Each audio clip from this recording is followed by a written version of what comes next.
Semuhungu rero amakuru namenye ku ikubitiro yafatiwe i Nyanza agiye kwibuka. Eric yafashwe akekwaho gusambanya abana b'abahungu, yarangiza kubasambanya akabafata video akazikoresha abakoresha ibikangisho ababwira ati nimutagaruka ndazisakaza. Yashyizeho abana inkeke.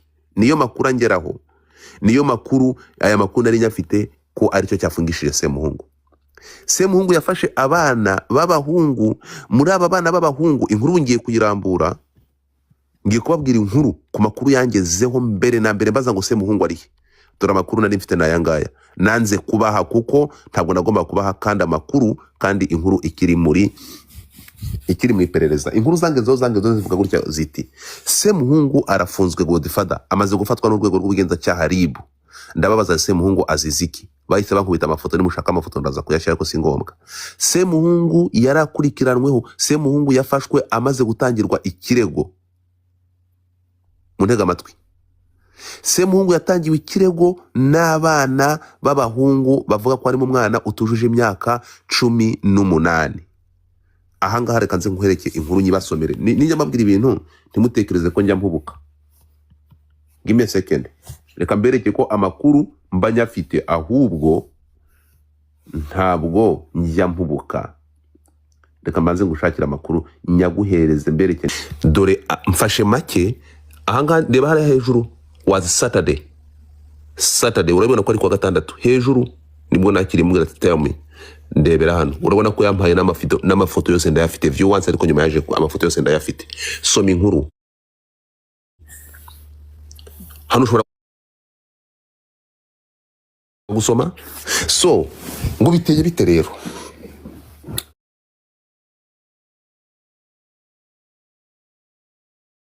Nukuvuga ngo Mungu wangu, reka ubwo utabisomye cyangwa ufate screenshot uri kiwerewere, nashaka kubereka ko everything we have it.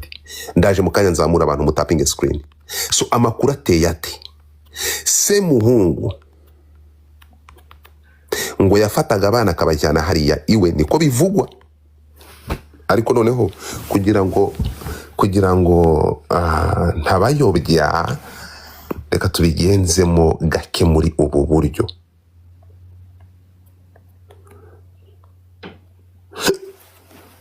Umva ibyo Semuhungu aregwa.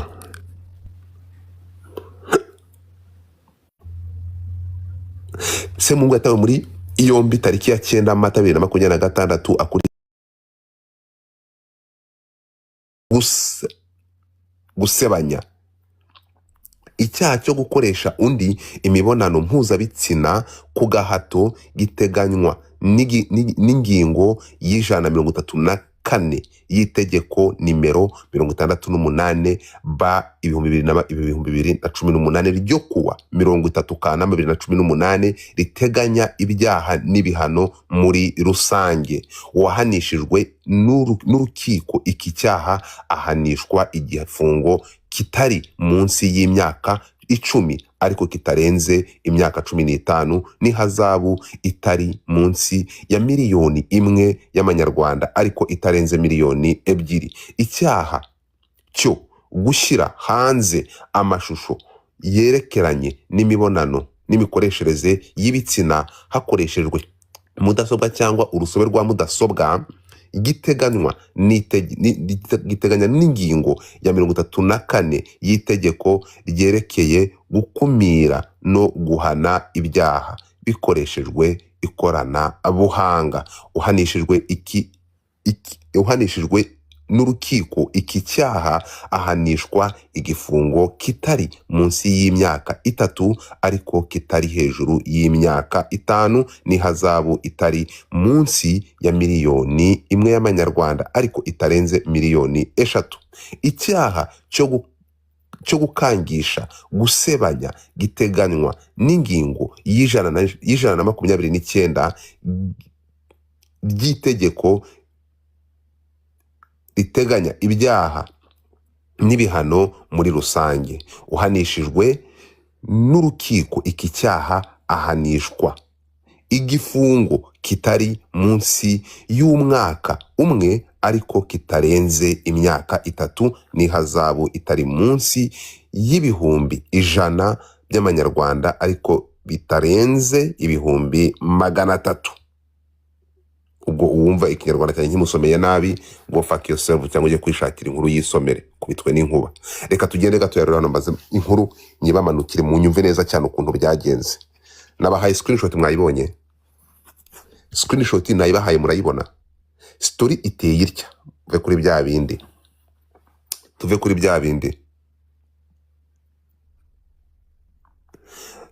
kuri bya bindi narindi bya bindi byari byanyuze hano ngo urumva ngo Semuhungu ngo urabona oya. Godfather njya kubabwira iyi nkuru bwa mbere niba mubyibuka nayibabwiye tukiri mu cyunamo ariko ngaho mwibaze inkuru yandiye nkaryaryata nkabaza Semuhungu tukiri mu cyunamo.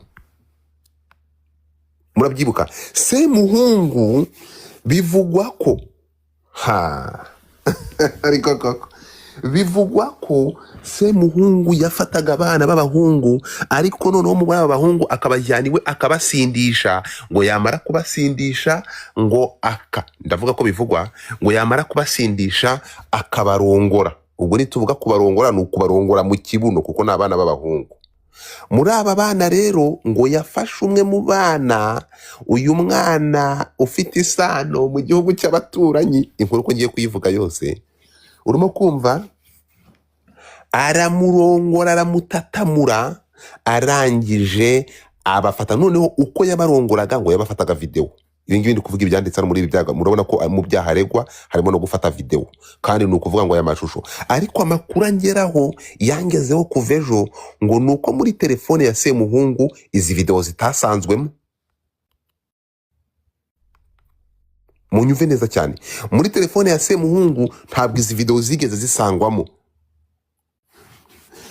Ariko uri kumva Semuhungu bikavugwa ko ibi nibivugwa, ntabwo urumva, ntabwo turishwa, ntabwo video ngiye nigeze nzibona, sinkabone video y'ubuzutu y'umuhungu uri gushyira igitsina mu kibuno.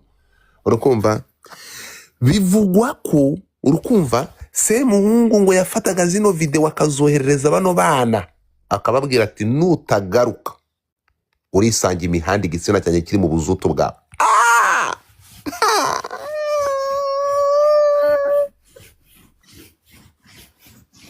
Mutapinge screen. Mutapinge screen. Amakuru ambwira ko baje kurega Semuhungu bari bafite ibimenyetso byose. Ariko ribo mwaragowe. Ubu ribo mwabonye ikimenyetso umuhungu. Ribo wafashe umwanya ureba igitsina ariko ribo mwaragowe. So tugende gatoya rero. Semuhungu ibi bintu reka babwira ikintu kimwe. Yewe Godfather ahangaha niho mbera kasa mutwe. Ibi ngibi ubundi iyi ni indwara. Ibi byaha ni bya Semuhungu, iyi ngiyi ni indwara. Yaba ari indwara. Yaba ari indwara. Yaba ari indwara kuko ibi ngibi nuvuga ngo ariko nakumirwa abantu bavuga ngo reka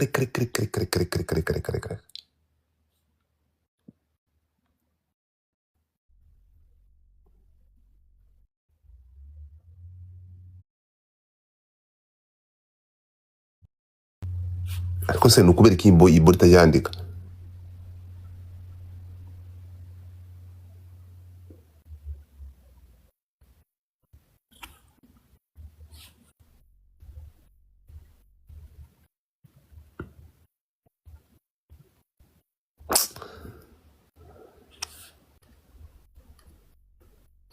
Uretse gato mudashobora gusobanukirwa ariko inkuru reka nze nyibataturire. Hano ndaje nzamura abantu none hamukanye. Ndaje nzamura abantu. Musharinge live. Musharinge live.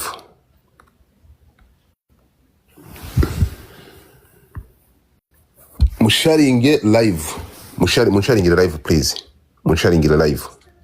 Umusore mu bana yafashe Semuhungu neza nimuza gusubira inyuma murasanga ibyaha ari kurega cyangwa ari gukekwaho ni ibyaha yakoreye Salame Mishoze n'ibyaha yakoreye murabe ko nibyo ashinjwa nibyo. So ahangaha Godfather nkimara kumenya amakuru ku munota wa mbere nuko ku bantu baza amakuru by the way, ku bantu baza aya makuru harimo abantu bamenye aya makuru ariko noneho hari intuza Erika agiye he Erika agiye he. So nukuvuga ngo Semuhungu akimara gutabwa muri yombi ikintu cya mbere bahise bafatana telefone ye. Hari ukuntu abantu mukoresha amarangamutima, ngiyewe Godfather nubaha itegeko, niyo mpamvu ibi nibyo yavuga kuva ku munota wa mbere kugera ku wundi. Ibi bintu Zinda mu mpamagarire Zinda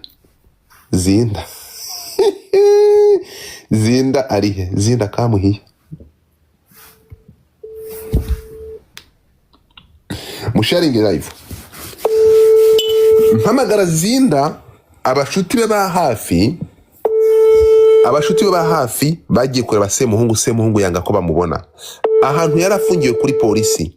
Umuntu bita DJ Caspi ni Caspi ninde wa undi nahamagaye hana karakara yagiye gusura Semuhungu yanga kumubona. Semuhungu yanga kubona nde uyu mushuti we. Semuhungu afatwa DJ Caspi ntabwo Zinda anyita bandabizi. Semuhungu akimara gufatwa amakuru ambwira ko Semuhungu yagiye gufatwa yatangiwe ikirego. Mu gutangirwa ikirego reka mbereke ubundi umva ukuntu dosiye imeze. Dore ngiyi murebe chat. Uyu nguyu agira ati reka nyibasomere ukuntu uyu muntu yambwiye bwa mbere. Yarambwiye ati Godfather ndaje nguha amakuru yamwe ngo so ukuntu ibintu bimeze. Hari umubyeyi wareze Eric ariko agiriwe inama n'uwo mujama kuko n'uwo mujama ari involved muri case nka supporter kuko niwe wabishyizemo ingufu cyane ubwo yari mu kiruhuko inaha mu minsi ishize. So kubera rero ubuzima Kigali bikomeye, mama yake na muzala mama namwe musome Ikinyarwanda ni musome ibingibi nimbi babwira gutya. Eric Semuhungu aba bana yarabafashe niko bivugwa ko Eric Semuhungu kuwa mbere twari mu cyunamo ntago nagomba gukora inkuru ariko bakimara kumufata nibwo nagize iyi ngindi kuguha message muri murebe iyi message igihe nayishiriye igihe naziboneye. No kuvuga ngo icyo ntari gukora ngewe ntabwo nagombaga gutangaza inkuru nabibasobanuriye ariko murabona ko inkuru kuva ku munota wa mbere ni inkuru ijya kuri Twitter direct nibwo nari namaze kumenya amakuru y'ibyabaye kuri Eric Semuhungu.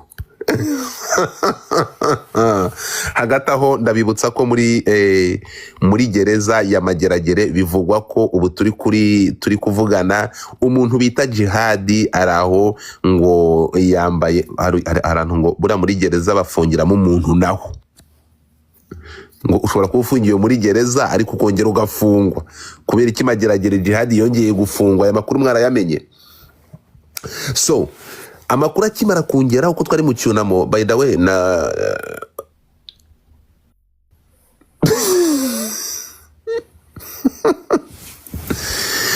ibingibi nibyo bita kuba agahoma munwa. Semuhungu aba bana b'abahungu urumva ko umubyeyi imbere yuko afata umwanzuro kujya kurega Semuhungu nyuma yo kumusambanyiriza umwana mu kibuno akamufata amavideo yamara kumufata amavideo hanyuma akayakoresha nk'ibikangisho ngo yarangiza akavuga ngo nutagaruka ndayata imihanda.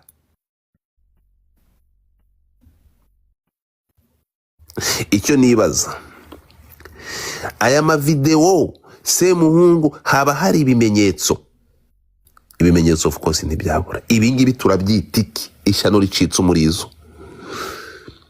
So ubu turi kuvugana inkuru ikimara kujya hanze, Godfather numvisha umusatsi umvuyeho, ariko njyewe nta byantunguye nkuko muri kuri mfite amacati.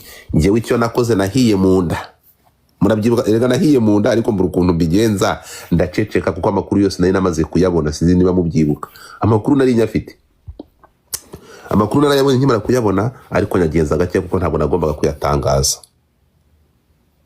Ikindi kiriho rero, iyi ni inkuru idafite uburyo bwo kuvuga, kuko inone se ibi biboro erega bamwe bati ese Godfather ayo mashusho yaba yarabashije kujya ahagaragara.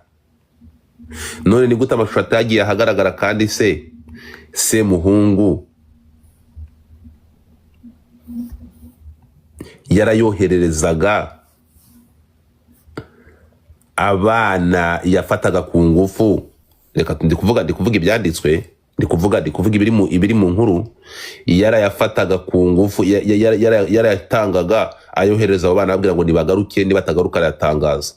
Hari ikintu mutari kumva muri bazima? Ni ukuvuga ngo se muhungu we yabwiraga aba bana yasambanyaga ngo nimutaza amashusho ndayashyira hanze. So urumva uyu mubyeyi kujya kurega ku byakorewe umwana we n'ihohoterwa yari ari gukorerwa, nuko yari afite ikimenyetso. Ntabwo apfuye kujya muri ribu ngo atware akabuno k'umwana we gusa ngo ajye gutanga ikirego. Oya, ntabwo ribu ishobora kohereza ikirego mu bushinjacyaha bidafite ibimenyetso. Kandi urabona dosiye ya Semuhungu nkuko bayitwandikiye, bayitubwiye, ibi ni ibyaha bashobora gushyira hariya, bigomba kugira ibimenyetso. Urukumva hari ibikangisho, hari gusambana ubwo akabuno k'umwana kararangaye, hari noneho no gukoresha no gusakaza amashusho. Ntabwo bashyira gushyira icyaha cy'amavideo no gusakaza amashusho, ayo mashusho ibyo bimenyetso bidahari. Ikimenyetso cy'uko amashusho yashakajwe ni uko ayo mashusho agomba kuba hari. Twibukiranye ko aya mashusho ni amashusho y'urukozasoni, ni amashusho y'ubusambanyi. Bivuze ngo hari video Semuhungu ari gutingana akana k'agahungu. Ahangaha mu nkuru nkuko ngiye kongera kuyibashyiriraho mu kanura amaso murebe, abantu 1600 muri kunkurikira hano kuri Twitter amaze kugira abantu bake. Nimuza kwitegereza murareba hasi ko bari kuvuga ngo imyaka, hari umwana uri hagati y'imyaka 10, murebe hari hasi. So uwo mujama yabajije ko like aracyari n'umwana ufite imyaka 18 gutyo 19. Murakubibona, mureba hano handitse imyaka 18 na 19, muri kuhareba nguko uko inkuru imeze. Bivuze ngo uyu mwana ni umutineja. Ariko ndapfuye Godfather, mwabibonye? Bivuze oya, ntabwo ari umutineja. Ubwo ngo simba mpubutse nanjye ndi gushya mu nda. 18 ntabwo akiri teenage, yamaze gukura.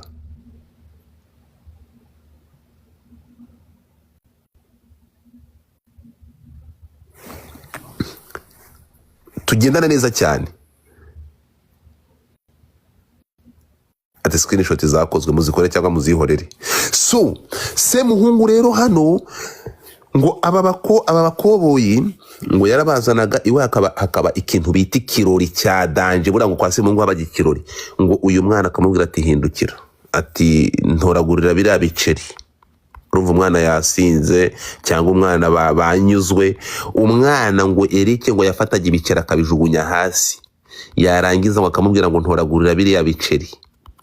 Ngo umwana iyo yunamaga ngo atoragura ibiceri,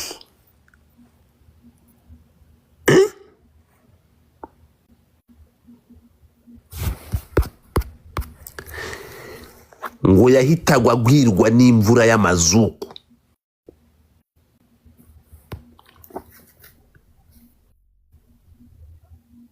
So ahangaha mu kanya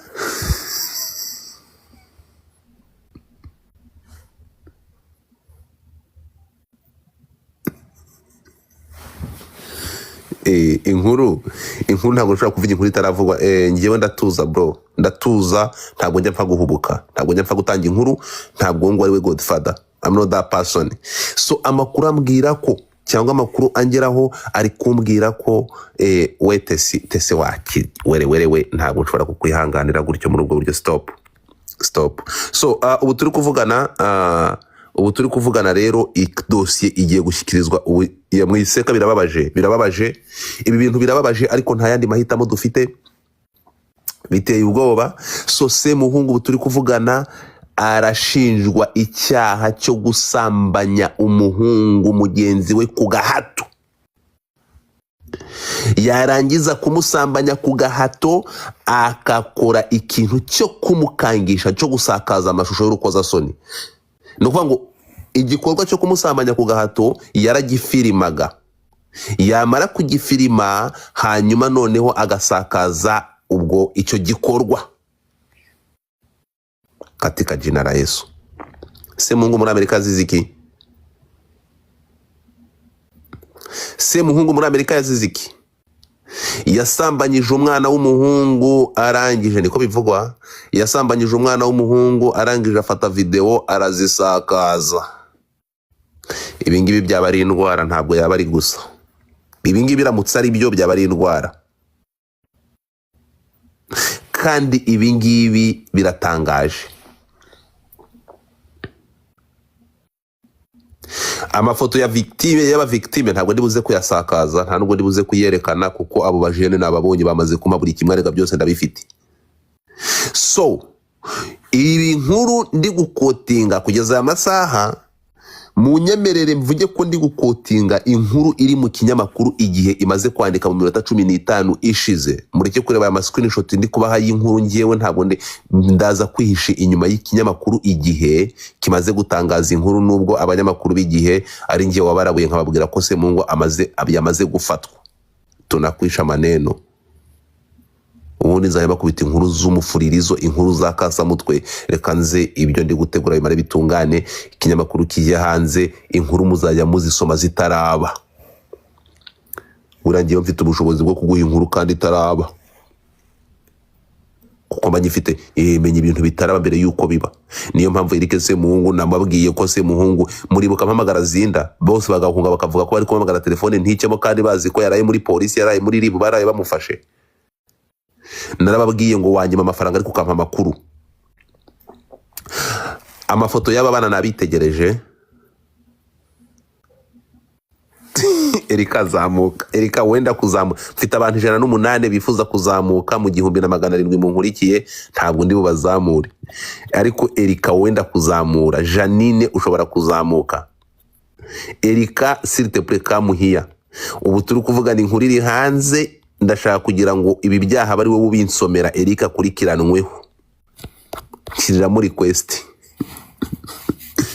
Yesu gitare cy'amahanga, aba moderator mumvaniremo izo request zirimo aho ngaho. So amakuru nkuko muri kuyumva, ngiyewe nshaka gutangaza inkuru, nabaciriye amarenga, murabyibuka. Narababwiye ngo ibyo Erika akekwaho, do you remember? Nababwiye ibyo Eric akekwaho. Ahangaha nkuko bavuze ibyaha bitatu, nanjye ndagendera kuri ibi byaha bitatu. Ariko ku makuru narababwiye ngo imboni z'abategetsi bakomeye nibamaniye ko babo Rwanda rusanzwe turebesha amaso yacu. Nge iyi nkuru ya Semuhungu hari nibindi namenye bitari muri ibingibi bari kuvuga hano. Semuhungu, muratekereza ko ibi byaha bitatu ari ibyaha? Muze kubinsobanurira mu kanya, ndaza kubazamura muretse mutapinge screen. Ibi byaha bitatu, icyo gufata ku ngufu, icyo gusakaza amashusho, hari ikindi cya gatatu ni ikihe munyibutse? Ikindi cya gatatu ni ikihe bahungu?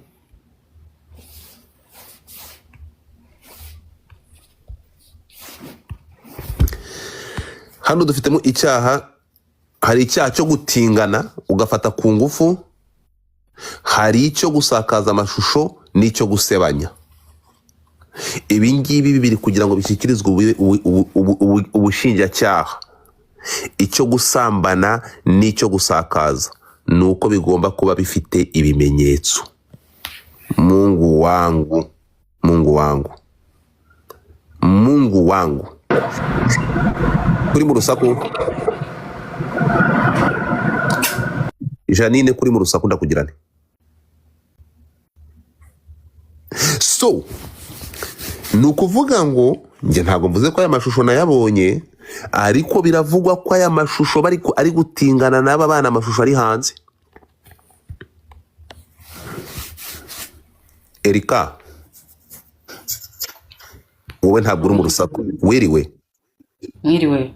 Ubu ngubu nta kwige jya kunyara uje muri dushe kuko nashaka kuvugisha gato kandi ureke ibico yawe yo kuyuyu. Jya kunyara gato, jya muri dushe gato.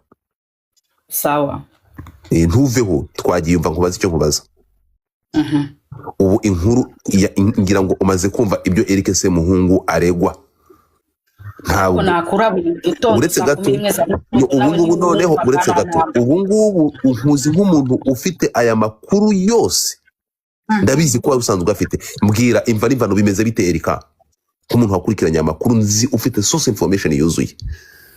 Twakoze live mu gitondo, nta kindi nasubiramo birenze biriya. Inshuti yanjye manza wumve, nari mfite abantu 20, abantu bake cyane. Ahangaha kugira ngo tubivuge ndagira ngo tubishireho umucyo. Ikibazo giteye giti, please. Tegura live ni mugoroba, ndabavira imvano saa 12. Saa 12 se aya masaha ndamutse mfuye nona wampaye inkuru ko nzi ko afite wakirimo mu cyama. Je nakurabuye nigiye kitarakora nabivugeha mbere y'abantu bose nababwiye. Okay. Eric yafashwe ryari Erika? Ku itariki 9. Yakekwagaho iki cyangwa yarakurikiranweho iki?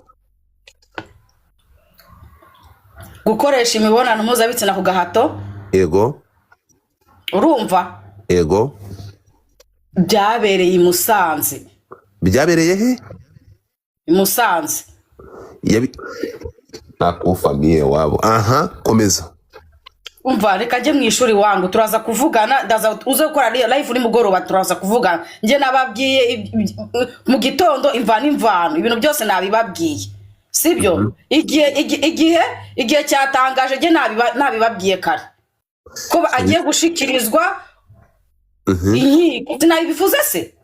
Wabivuze ariko bibwiye abantu babiri nishaka. Okay, kuba agiye gushikirizwa inkiko ibi byaha 3 aregwa. Reka nkubwize ukuri. Sinakubwiye ko yafungishije inshuti yanjye. Tegereza rero. Inshuti yawe yafungishije ni iyihe? Jihad ntiyamufungishije, ntiyakomye amashi, ntiyateje igitutu se mu nuze y'amano ngo ko amushyushya umutwe. Hari icyo atakoze kugira ngo inkuru iryohe. Tegereza. Ibi ngibi bihuriye he? Tegereza reka nje mu ishuri wangu turi kumwe. Ariko ntukambere umwana mu biguricyo umva mbere yuko ugenda.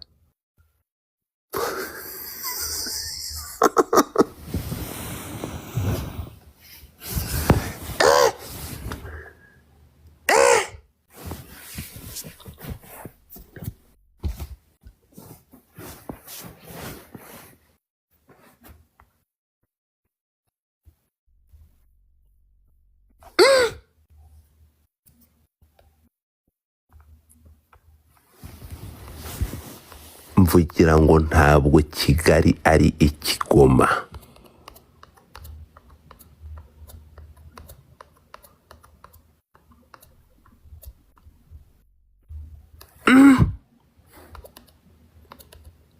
My people, ko numva harimo uburakari bw'umuranduranzuzi, ko harimo umujinya uteye ubwoba.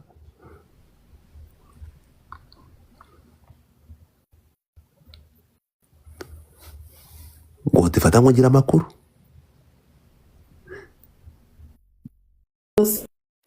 Wavuye mu rusaku. Wiseka. Vuga. Ndirese. Ndavuga vuga. Ninde wapfuye? Bimeze bite rero? Anyway.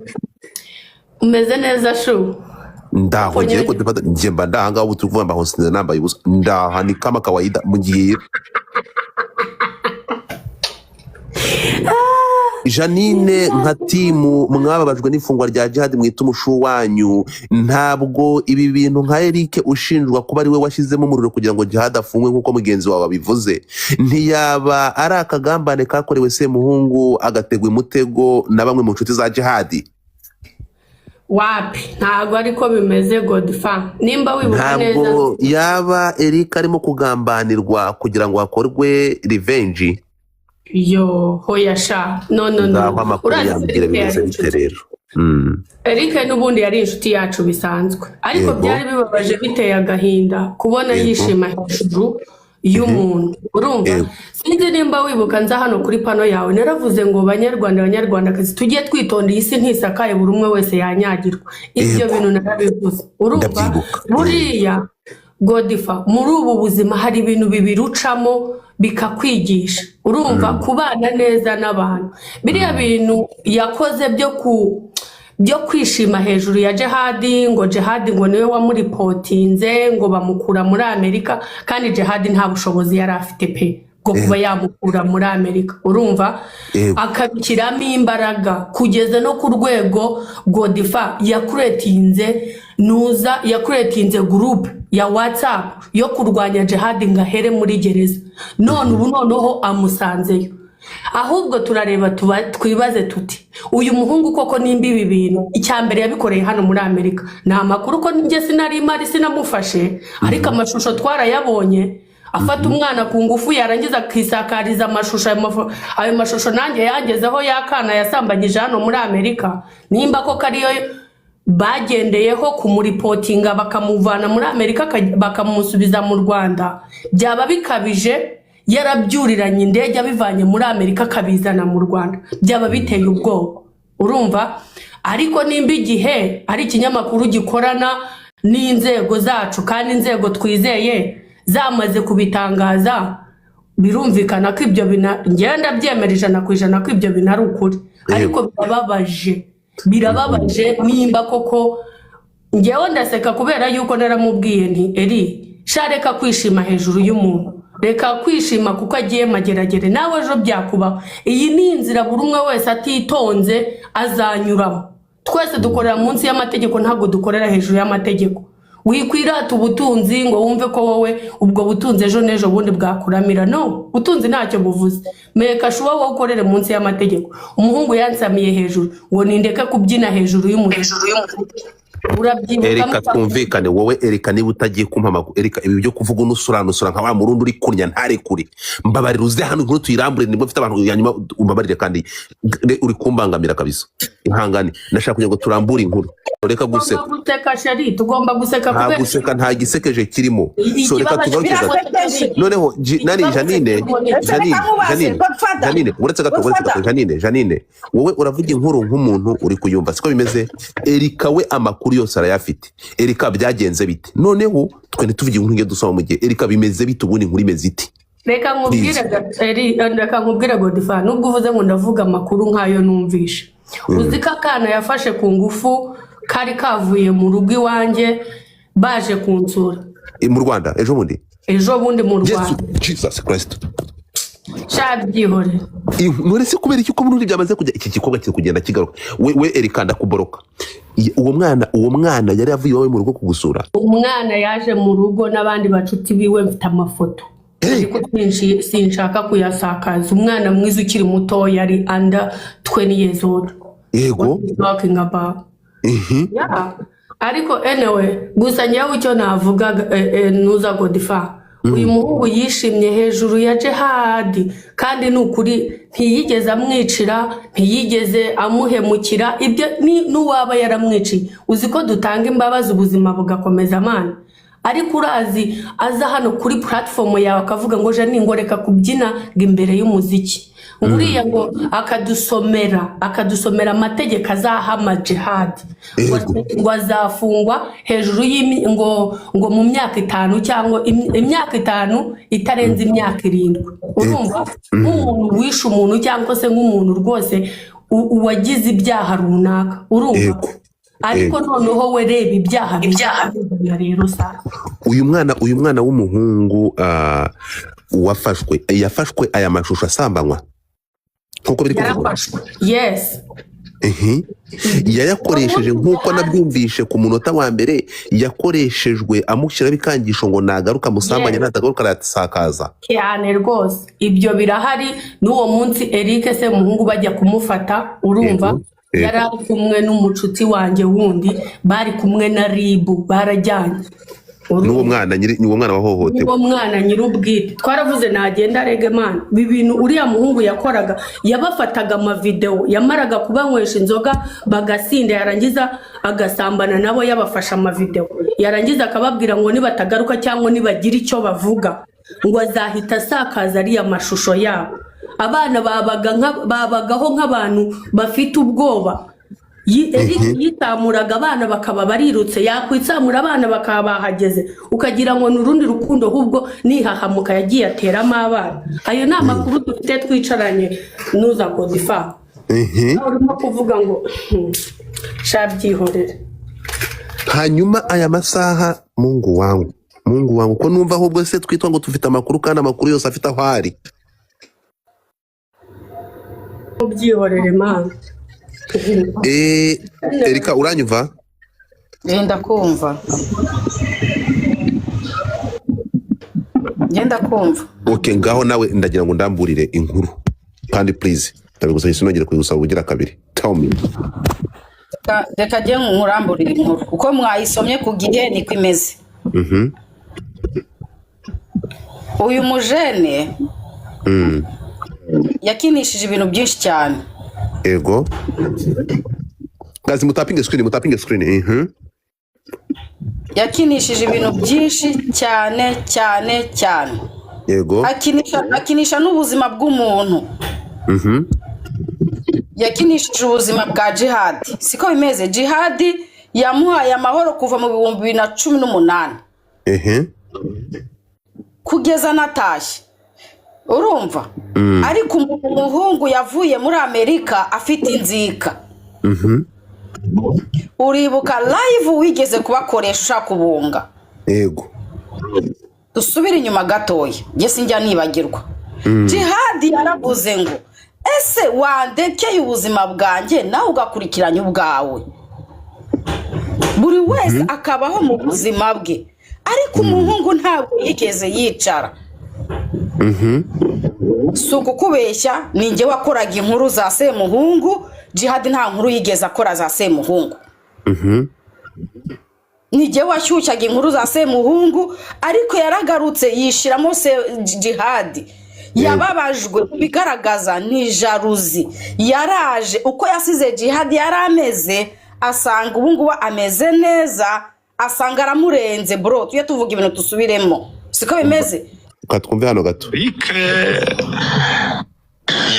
Semuhungu Eric yafashwe tariki 9 Mata uyu mwaka akurikiranyweho ibyaha bitatu icyambere ni ugukoresha undi mibonano mpuzabitsina ku gahato amahinga data ikindi cya kabiri gushyira ahagaragara amashusho yerekeranye n'imikoreshereze y'ibitsina hifashishijwe imbuga nkoranyambaga ndetse no kuyakwirakwiza cya gatatu ni ugukangisha gusebanya dosiye ye ikaba yaroherejwe mu bushinjacyaha ejo tariki 14 Mata muri make ukurikije ibyaha akurikiranyweho ibihano byabyo ko n'ibyaha bitatu igihano gito kirimo n'umwaka umwe ikinini ni imyaka 15 y'igifungo hakiyongeraho n'amande hagati y'ibihumbi 100 na miliyoni 2 ubwo bitewe n'icyaha muri make hari abavuga ko abo yakoresheje imibonano mpuzabitsina barenze umwe barenze umwe perezida aracyakomeje list ishobora kwiyongera gusa icyo tuba tubwira abantu niba hari undi yarakorewe ibyaha abikorewe nawe ntatinye kuza kuri REB gutanga ikirego aba yabikoreye n'ab'iki gitsina abareze ubu ngubu n'ab'igitsina gabo none Semuhungu Eric birabasha muraho uburetse gato komeza Erika Yesu na Mungu wangu komeza inkuru yawe ahubwo hari undi muhungu ngiye guhamagara nawe agiye gutanga ikirego witwa Saidi Bikaze muhamagara ahubwo uburetse gato ngo iki yaramubeshye ko azamujyana muri Amerika tugiye kubizura byose. Ngo byagenze bite? Reka nkomeze. Komeza inkuru yawe, komeza. Uribuka ubakoresha live? Jihad yavuze mu magambo make. Jewe urinda unsaba imbabazi, hari icyo mpfa nawe. Jihad yavuze mu magambo. Sorry, komeza. I'm sorry. Ba mu buzima bwawe, nanjye mbe mu buzima bwanjye. Yego. Sibyo? Urashaka iki? Jihad yahise ava kuri live. Urumva? Suku kubeshya pe. Mwebwe Jihad muramwitiranya. Jihad ntago ajya abana n'indyarya bro. Semuhungu ni indyarya. Semuhungu ni indyarya ariko Jihad si indyarya. Jihad yakwanze ninjira wacamo arayihunga arahindura. Ariko igitangaje mu gitondo sinakubwiye sitwakoze live mu gitondo nakubwiye imyaka naguciraga mu mayange ariko kabano yaje aravuga iki niki bamwe ngo yarekuwe ubu ngubu se muhungu hari umuntu yahaye andi makuru yahaye telefone bigaragara ko iri gukoreshwa uri gusoma messages uri kumva ariko ribira bitangaje je nabitangaje kare sinakubwiye ko mukanya azashikirizwa inzego sinabikubwiye abantu bose bumva yego aha ibyo nibike rero ibyo nibike reka dutegereze inteko izaterana okay tugaruke gatoya cyane abana aba bantu yafashe bavuga ko yafashwe bose nkuru twayimubano hano muri kukunda kugaruramo cyane ijambo Jihad byaba bifite bihuriye he Jihad ahuriye he nibi bintu se muhungu yakoze izi jambo muri make nshaka kubwira yego Jihad yarabanye no Jihad muri kumuhuza n'ibijyaha se muhungu yakoze ati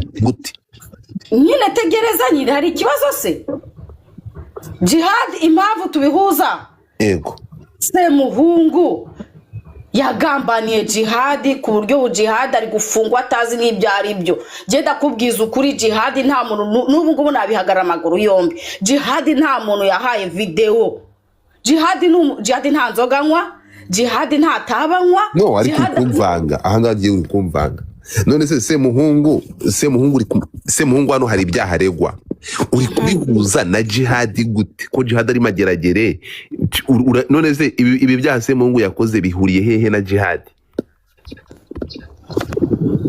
reka nsubire mu ishuri utumva ikinyarwanda mvuge mu cyongereza se sinzi niba hari ururimi bivugamo nkabyumva Jani wamufasha birahura biti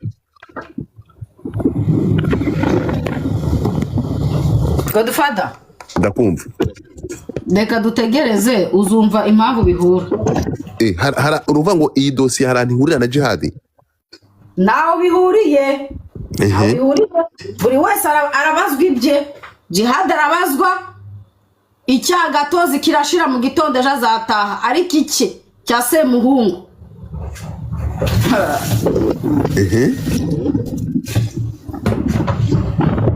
turi hano ku isi